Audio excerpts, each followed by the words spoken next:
My name is Imp K Lokessen, and this is sermon number 3, Fear. The definition of fear is an unpleasant, often strong emotion caused by anticipation or awareness of danger. Fear is an extremely powerful emotion, capable of destruction not only to the self, but to others, intermittently on a massive scale. Comparatively, one can say that fear is the most effective and powerful emotion, or in a sense, energy in existence. Fear transcends age, in that nearly everyone experiences it, in one form or another, or in many forms, on innumerable occasions within their lifetimes, no matter how young or old one appears to be.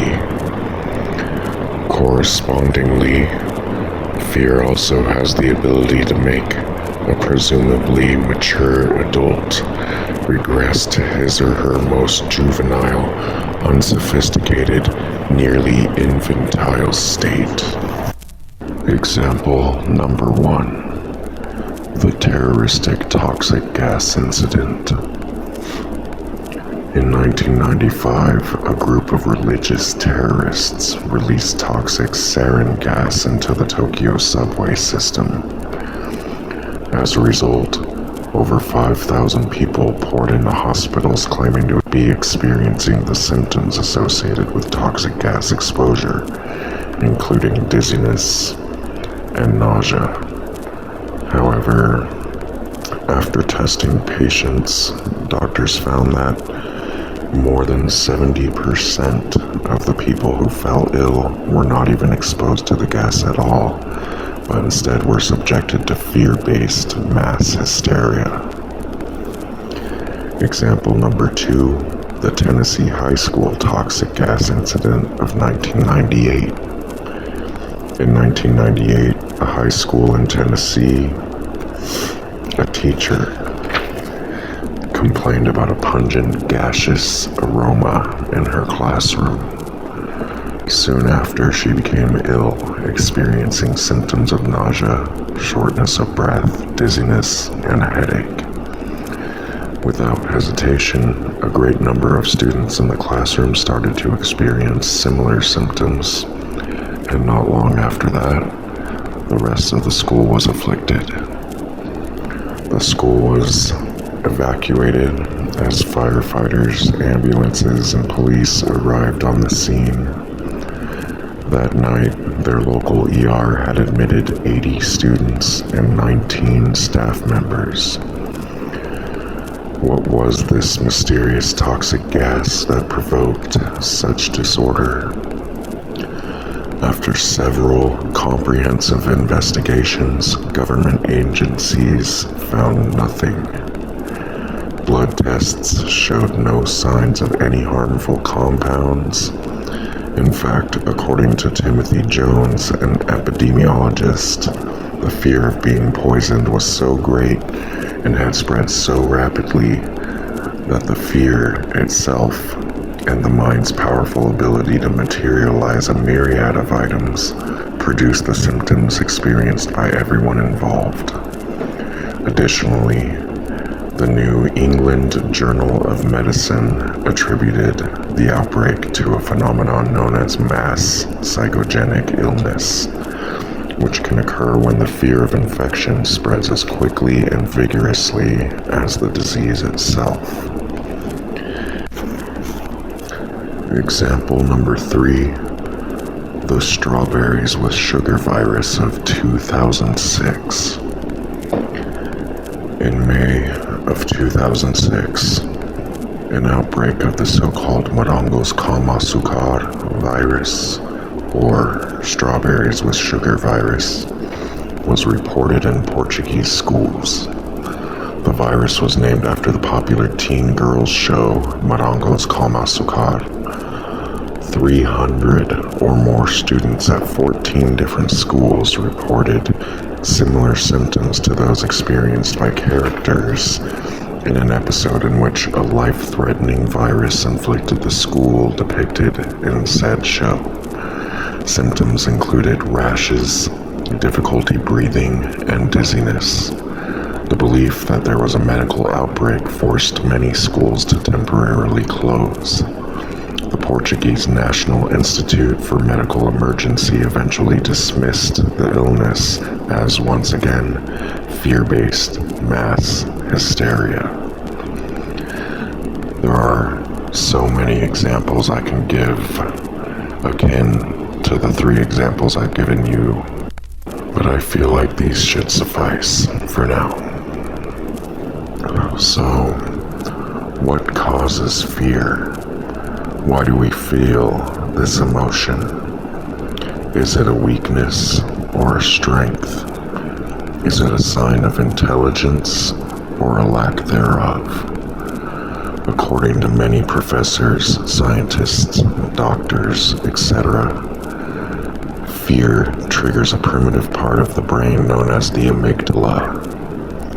When we're afraid, the amygdala becomes highly active, as seen through fMRI scans. The amygdala is an almond-shaped structure that resides in the lower portion of the brain, known as the limbic system, and is thought to have developed early on in our evolutionary history to help us avoid becoming victims or sustenance for a multitude of predatory creatures. The amygdala's activation coincides with the bodily response associated with fear, such as increased heart rate, blood pressure, sweating, and so on. When it perceives a threat, the amygdala triggers nervous responses and stimulates the production of hormones that affect the body. It's also connected to the hippocampus. This is where we store our memories. Unfortunately, the forebrain, the most evolved portion of the brain, has difficulty overriding the reactions of the amygdala. This results in irrational fear, but there are solutions. The amygdala has remained unchanged since our beginnings and certainly serves a purpose to an extent. However, it can also obstruct physical progress, feats of strength, and generally the ability to think on your feet and prevail in the face of adversity. Fortunately, as evolution would have it, we now have the neocortex. Other terms commonly associated with the neocortex are the rational brain or the higher brain. This is the wise brain, the brain that we need to exercise much more often. Being wise and strategic about modern world issues requires you to usually pause, reflect, weigh pros and cons, and proceed. Those are deliberate actions. They're not automatic and visceral like the emotional impulses of the amygdala. But being wise and strategic in this modern world, strengthening our neocortex, refining the neocortex, the practice of accessing rationality by slowing down, pausing, reflecting, and choosing appropriate action takes time and effort, practice. Too often do people end up selecting distortions, both cognitively and behaviorally. This trains our amygdala to raise louder alarms. The louder alarms need more assistance, more distortions, and eventually you begin a downward spiral that is extremely difficult to remedy. If you follow these distorted patterns for too long in your life, from too early in life, or in too many areas of life, the stress response is perpetually active in your body. Soon enough, these are what you'll be forced to accept as labels for yourself. Worrier, neurotic mess, hyperactive, type A, crazy, bipolar, anxious, depressed, maniacal, weak link, lost cause, and the like. This becomes your conditioning, your self-defeating, puny, worthless cunt. Is this what you'd wish upon yourself? Wake the fuck up. There are those who say that fear is a necessary evil, and that it protects us from blindly wandering into danger. The Satanic Order of Wyrd wholeheartedly disagrees. Fear is not a necessary evil.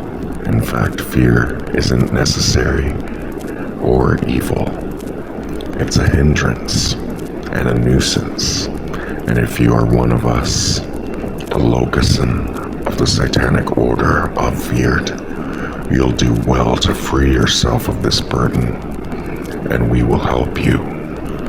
Those who are Lokessens of the Order, and the prime candidates who will become Lokessens in the future, are likely to lack fear, even to a worrisome degree. And to those and theirs, I say kudos. Keep up the good work. But for those of you who aspire to be brought into the fold and experience fear, if even for moments over an elongated period of time, what you'll need to do is to retrain your amygdala and refine your neocortex. The following are exercises that will do just that. But remember, this will take time and effort, a regiment, a conditioning that'll reconfigure your mind, body, and Wyrd. Keep in mind, the amygdala can only be trained by changing behaviors and memory replacement. Of course, behavior is guided by thinking. What thoughts and philosophies will guide you to behave correctly, to rid yourself of anxiety and stress, or in other words, fear? You need to drop the distorted patterns mentioned previously, but don't force them to disappear from your head. Just knowing that your conditioned thinking has been distorted is the first step, but forcing your brain not to produce old thoughts that you've been thinking for so long, is self-defeating and a big mistake, one that you may have been making for quite a while. You cannot manipulate your thoughts. The amygdala and your subconscious won't let you, truly. But you can develop a new way of thinking alongside those distortions, much like a shunt in terms of electronics. Picture Christmas lights. When a filament burns out in one of the incandescent light bulbs, the full line voltage appears across the burnt out bulb. A shunt resistor, which has been connected in parallel across the filament before it burned out, will then short out to bypass the burnt filament and allow the rest of the string to light. This is what you'll do. You will apply a shunt to your distortions. First, you need to identify your triggers. Take a week, perhaps two, to really focus on your thought patterns. Situations that make you uneasy, subjects that during conversation make you feel uncomfortable, and so on. It might help to write down a list of items of which you are consciously aware that cause you fear. The way to retrain the amygdala is by producing positive memories of yourself when dealing with the triggers. These positive memories cannot be built without action. You need to start somewhere. Where is that? It's with your behavior. You need to behave in a way that demonstrates to the amygdala that this conditioned stimulus is not a threat to you. As stated previously, behavior is guided by thinking. If your old thinking was faulty, don't use it. Use new thinking, but don't force the old thoughts to go away. Perceive those thoughts from a distance, from a spectator's point of view, and instead of traveling the same path, apply your shunt and take the thought into a different direction. The brain can and does change. Neuroscience has revealed that we can change our brain's wiring at any age. It has been done and it will be done because neuroplasticity is real. First off, and I know it sounds rather unoriginal and or cliche and not at all satanic, one of the best strategies for improving symptoms of limbic dysfunction is to consume an anti-inflammatory diet. An anti-inflammatory diet eliminates toxic foods that cause inflammation and includes foods that help to reduce inflammation, stabilize blood sugar, and provide necessary nutrients. Cognitive dysfunction is associated with inflammation, so it is critical to avoid highly inflammatory foods. I know by now I'm sure you're altogether baffled with all that we've discussed and all of the implications involved with the Satanic Order of Wyrd. We're now talking about a healthy, well-balanced diet. Well, as I said before, this is to rid yourself of fear and anxiety so that you may move forward within the satanic community, an unstoppable force and a valuable asset. There's a method to our madness. Stress is one of the leading factors in cognitive dysfunction. Severe stress causes inflammation in the brain. This inflammation, as anyone would assume, has a negative impact on brain health. The importance of stress management was exemplified by a study that identified 27 stressful life events that can cause permanent damage to the brain. These stressful experiences were found to age the brain by several years. The study found that even events early in life could have a negative impact on brain health later in life, producing the need to perpetually reduce unprovoked stress throughout your lifespan. Although stress has this negative effect on and quickens the aging of the brain, there are stimulating activities that can reduce stress and engage the brain. Activities such as playing games, reading books, art. These can help reduce cognitive impairment. Listening to music can help minimize stress and may facilitate brain neurogenesis. Sensitivity to electromagnetic fields, or EMFs, can play a role in limbic dysfunction. An EMF is a physical field produced by an electrically charged object. These include cell phones, microwave ovens, Wi-Fi, smart meters, and much more. There are many symptoms associated with EMF sensitivities. I know it can be difficult to grasp, both the impending harmful effects and using less of those items that caused said harmful effects. But if you consider that these symptoms include cognitive issues such as insomnia, fatigue, dizziness, joint pain, palpitations, ringing in the ears, or tinnitus, you may change your tune. I'm not saying to stay away from them permanently. Any way that you can trim usage will help. Further solutions for cognitive dysfunction are restorative sleep, magnesium, flexing your intellectual muscles, so to speak, playing video games, believe it or not, making music, binaural beats, listening to music, and exercise. Most people recognize that exercise offers a number of physical benefits: stronger muscles, improved fitness and health, better sleep. But physical activity also strengthens your brain.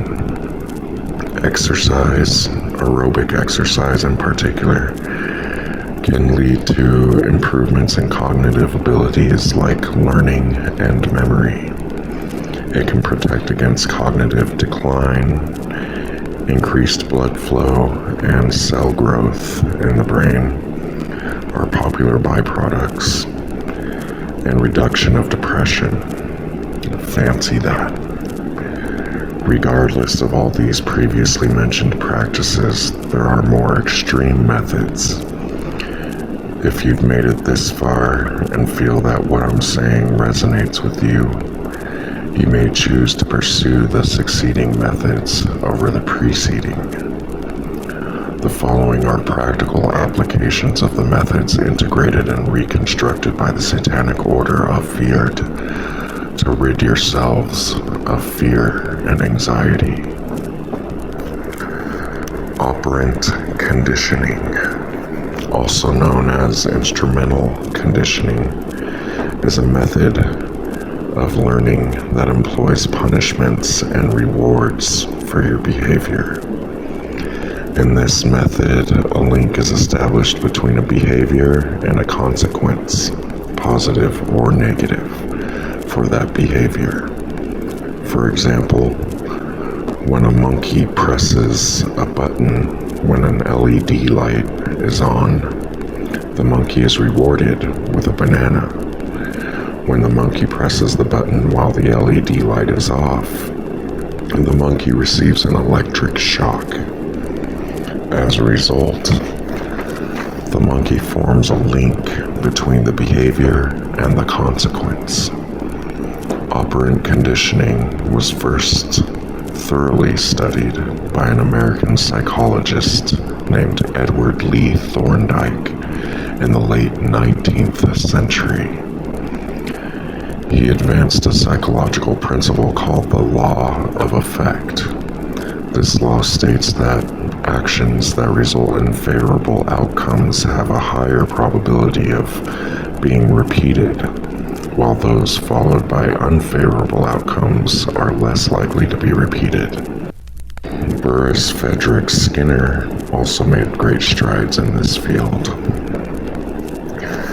Many things we do are either directly or indirectly influenced by operant conditioning, such as students being applauded for an oral presentation or for winning a debate versus being ridiculed, or training a dog to sit or discount and or loyalty programs. However, this concept can be applied on a more radical, self-initiated level. The Satanic Order of Wyrd promotes this radical operant conditioning and offers these phases to overcome your fear and anxiety in order to become all that you can be, as well as a valuable asset to your Satanic Organization, including but not limited to the Satanic Order of Wyrd. These are the 6 phases of pain. We spend so much of our time avoiding pain, emotional and physical. But pain makes us stronger and more knowledgeable. That is to say, the more pain we feel, the more detached we become from that pain, and the more aware we are of that pain, the more we know what to expect when we're about to experience it again, thus having less of an effect or shock value on the overall experience.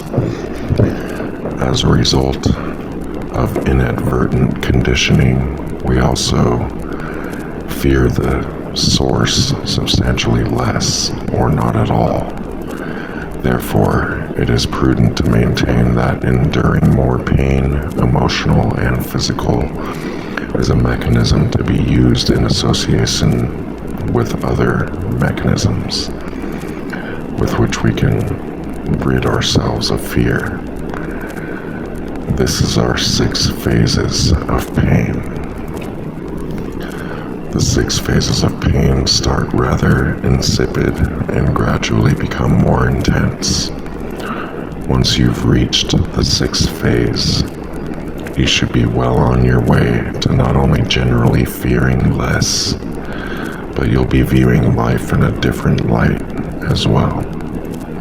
Do not under any circumstances cut corners or deceive yourselves in pursuing these phases.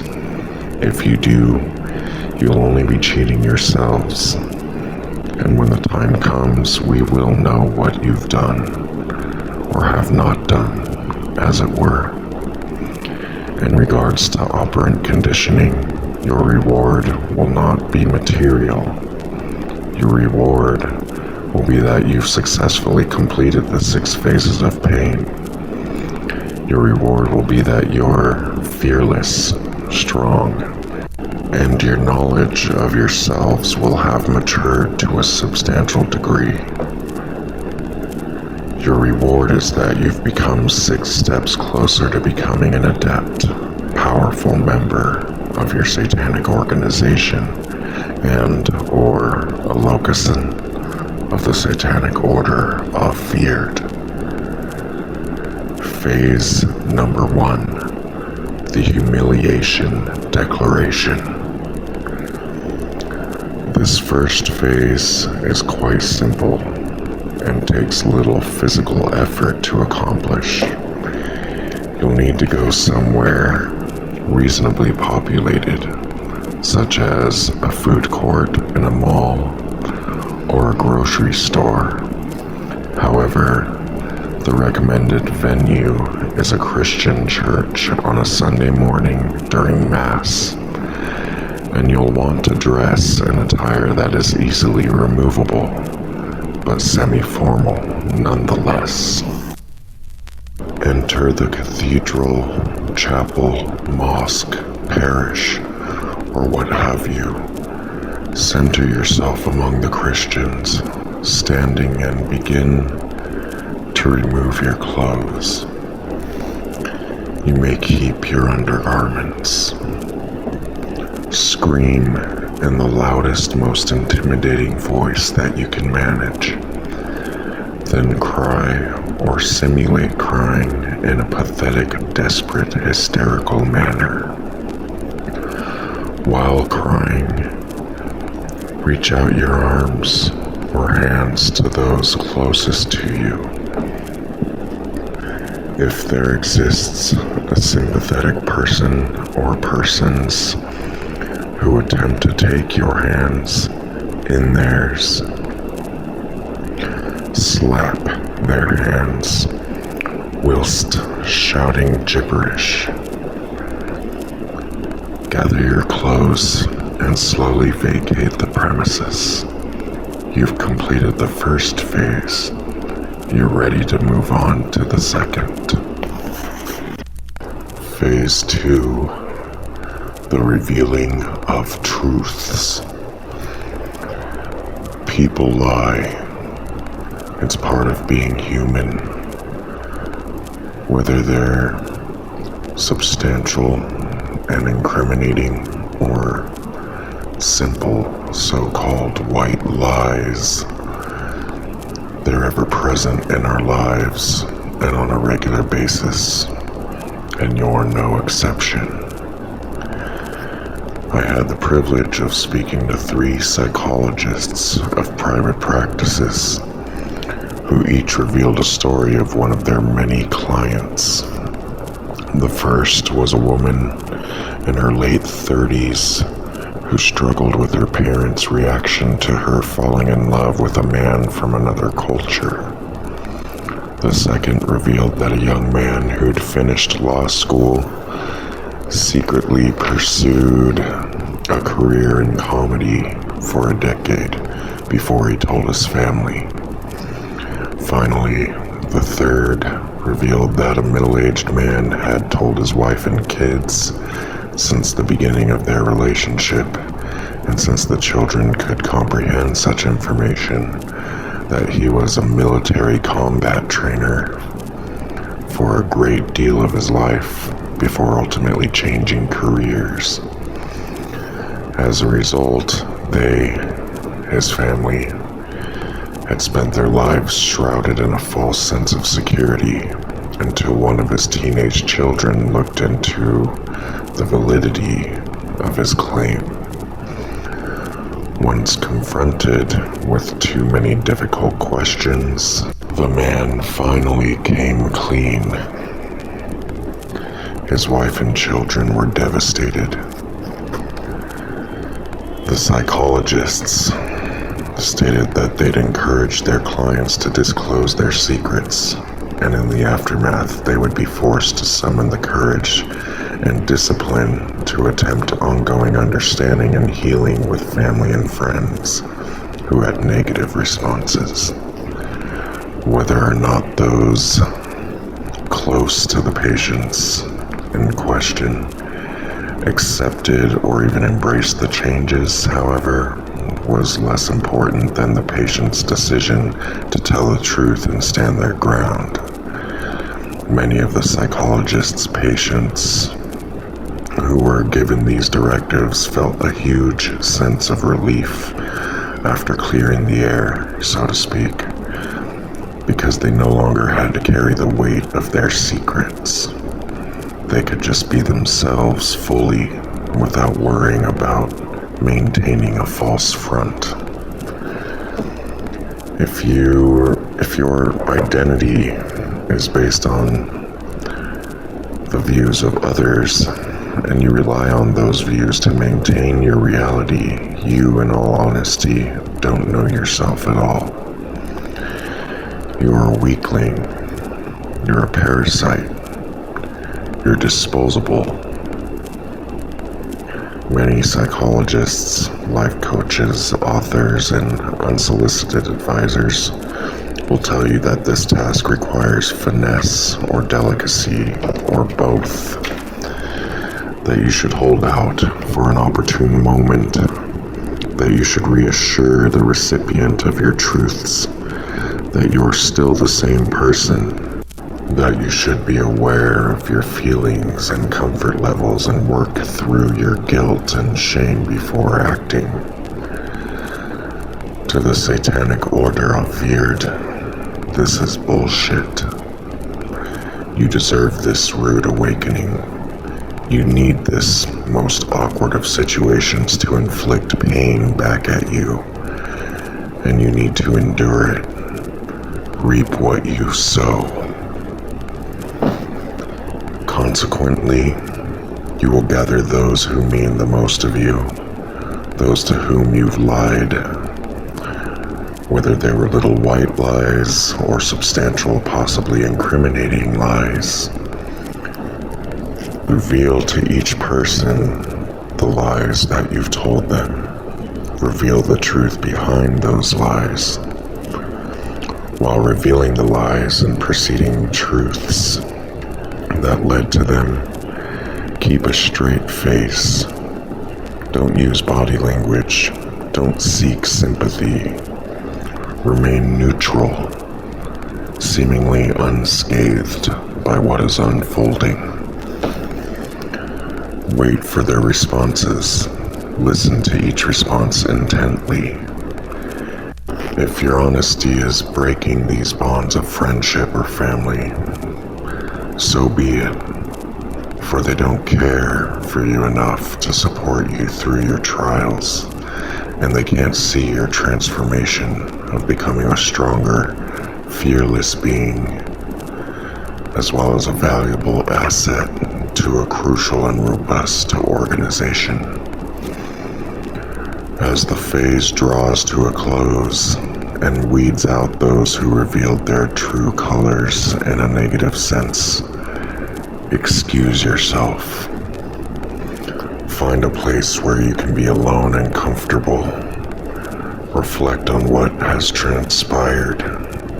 Congratulations, you've completed Phase 2. Phase 3, the pilfering pick-me-up. This phase has versatile significance to the Satanic Order of Wyrd. Not only will you encounter more emotional and possible physical pain by addressing a multitude of fears, such as the fear of incarceration, the fear of confrontation, the fear of vulnerability, the fear of being attacked, scopophobia, etc. But you will also experience the semi-involuntary reward of increased serotonin and dopamine levels. In addition, you'll seize yet another opportunity to mock the Christian God, among others, by committing one of the more effective sins, theft, and you'll be paying homage or tribute to by virtue of the tales of thievery associated our beloved Satan Loki.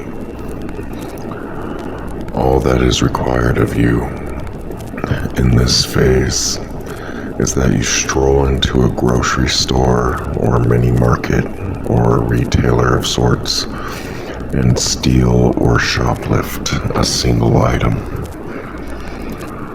Once you've chosen and seized your item, proceed to the exit and leave.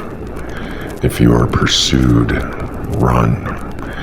If you are apprehended, so be it. When you think of retail theft, you might envision teenagers shoplifting candy or headphones or something to that effect. It's much more than that. People from all walks of life and all ages steal.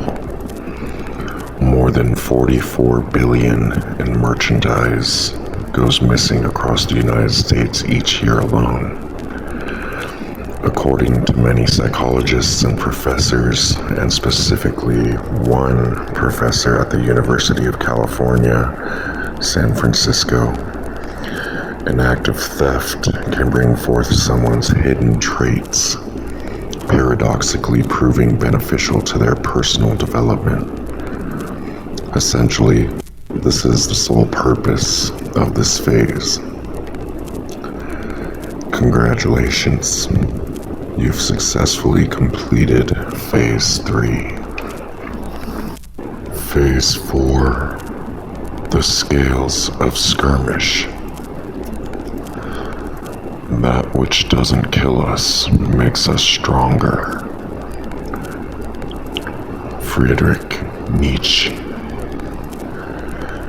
As Nietzsche was more cerebral and physically quite fragile, we can assume that his quote was directed toward the emotional and cognitive aspects of strength.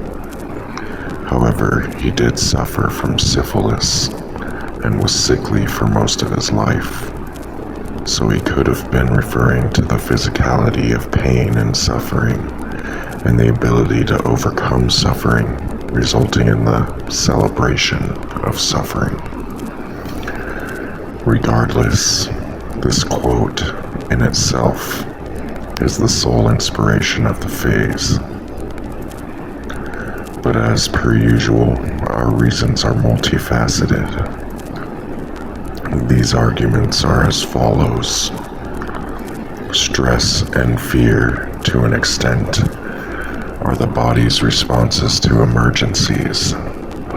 They occur naturally when we are exposed to danger, or even when we're anticipating danger.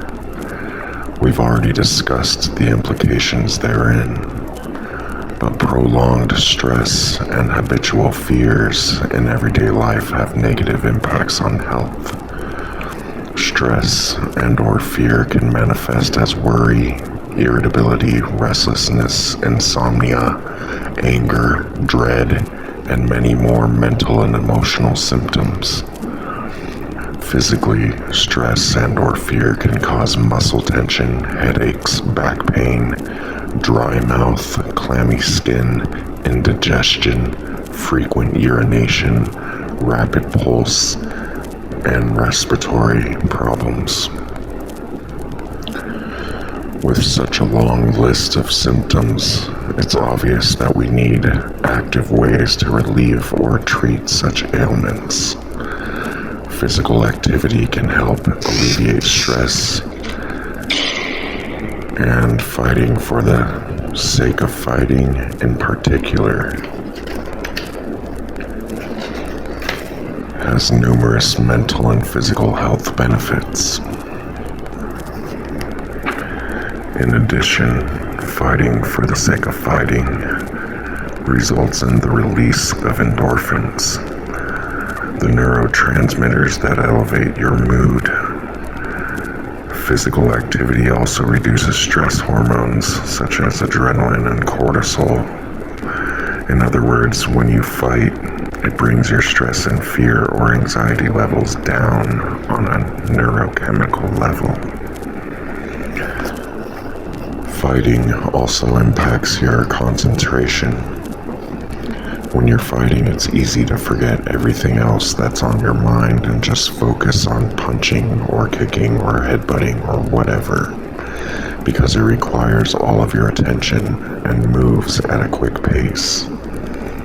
As a result, when you're fighting, you can shut out the stressors in your life, allowing you time to better deal with your problems or gain a new perspective on them. Fighting, as we all know, has its advantages, its byproducts. Physical benefits such as weight loss, strength building, etc. But it has significant mental and emotional benefits as well. In addition to absolving stress and fear, fighting improves your concentration, helps to manage anger, promotes social growth, and boosts your self-esteem. Considering the cataloged, there is no reason why we wouldn't implicate this, the fourth phase. But above all other benefits, our primary causes for this phase are to clear the mind within an instant, provide a new perspective on life, and to exterminate your fear of fighting or the fears of the dangers associated with fighting in the future. Your task is as follows. You will find a willing friend, acquaintance, or choose a complete stranger to fight you.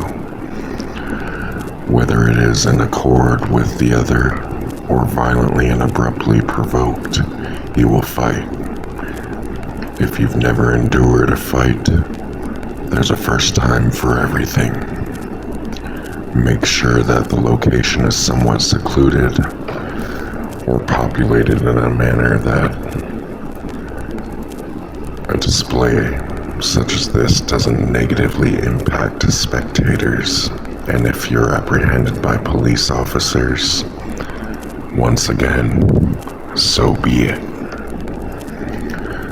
Unfortunately, whether it is your first or your 50th, you're not going to win this one. By all means, do try. However, for this exercise, we want you to experience the full extent of the ordeal, the exertion, the pain, the defeat, and so on. So if you find yourself approaching victory, throw the fight and endure. If you find yourself in a situation where you're facing a detrimental, gruesome defeat, by all means retreat. But you'd better have some battle scars, so to speak. Afterward, go home, reflect. You've successfully completed Phase 4. Phase 5, the Death Directive. There are two elements of fear associated with death: necrophobia and thanatophobia. Both are very much absurd and unacceptable. If you experience either of these irrational fears on a regular basis, or even a semi-regular basis, you'll do well to overcome them, and we will point you in the right direction. A person with necrophobia is incredibly anxious when it comes to death, and is afraid of dying themselves as much as they are afraid of dead things, whether they're human or animal. The necrophobic's fear can also be associated with dead things like coffins, graveyards, and the like. In these cases, necrophobia is a fear of the dying rather than the fear of the actual act of dying. Because of the high level of fear and increased anxiety that results from necrophobia, other mental health issues can develop, like agoraphobia, fear of certain places, and insomnia, trouble falling or staying asleep. These thoughts can become especially traumatic when the death of a close family member occurs. In children, an occurrence like this can compromise the ego's integrity and result in a consistent, elongated psychological condition. Thanatophobia is a disorder characterized by an extreme fear of dying. Because necrophobia and thanatophobia are similar phobias, many people get the two confused. Although they are very similar, the two disorders have significant differences. People struggling with thanatophobia may not be afraid of dead bodies, coffins, and can even attend funerals. Their fear isn't centered around the deaths of others as much as it is the possibility of dying themselves. People with thanatophobia have related symptoms like the fear of flying and also the aging process. There might also be an underlying fear of being buried or cremated after death. In a medical setting, thanatophobia is commonly called death anxiety. It is presumed that the primary basis of these irrational fears is the lack of control over one's own life or the lives of others. But as we discussed previously, chaos is one of the primary ultimate truths of the universe and cannot be altered. In a sense, this unwarranted sense of entitlement that humanity seems to hold so dear is nothing more than delusion, self-deceit. You're much better off making death a part of your life. That means committing to staring down your death fears, whether it be your death, the deaths of those you love, the pain of dying, the afterlife, or lack thereof, grief, corpses, bodily decomposition, or all of the above. Accepting that death itself is natural and essential is rational and rewarding in so many ways. The fears associated with death and all that death entails on both personal and cultural levels are very unnatural and a burden. You will start this multifaceted phase by preparing for your death. Get your affairs in order. Designate a power of attorney. Prepare for your memorial service. have a last will and testament in place, and so on. There are many ways you can rid yourself of these fears. Therapy or counseling, focus groups, exercises involving focusing on the here and now, or exploring spirituality and or philosophy. In a sense, you're already doing that. However, the Satanic Order of Wyrd has something a little different in mind.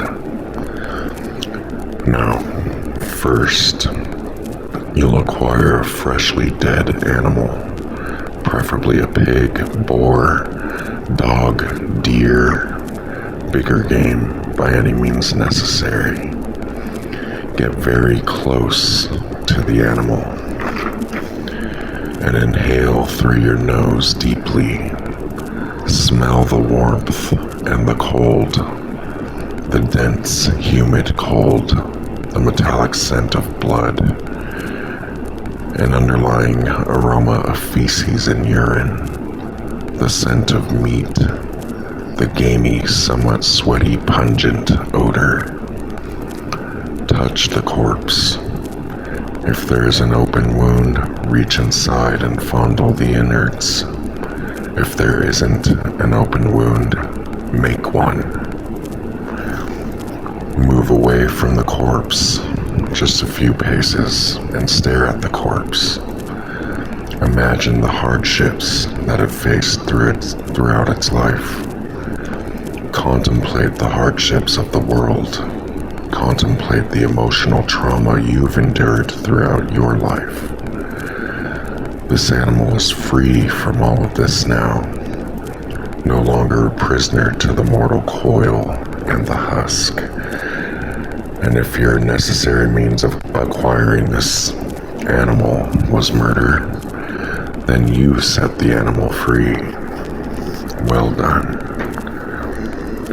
Now acquire the series Faces of Death, or you can view rotten.com or the Many Faces of Death, or something similar to that effect.